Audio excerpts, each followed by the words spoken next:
راستی هیچ متوجه شدی آدم وقتی وارد رستوران ایرانی میشه انگار وارد سازمان جاسوسی شده.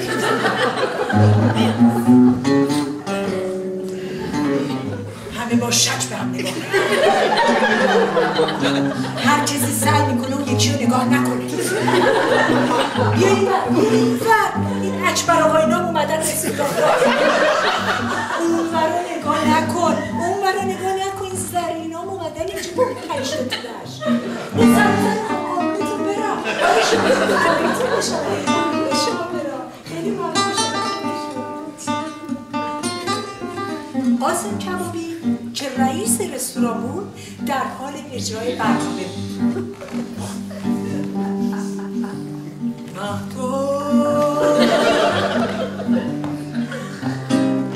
مونسه عاشقا روشنایی آسمان سرمانه کن نوکرم شد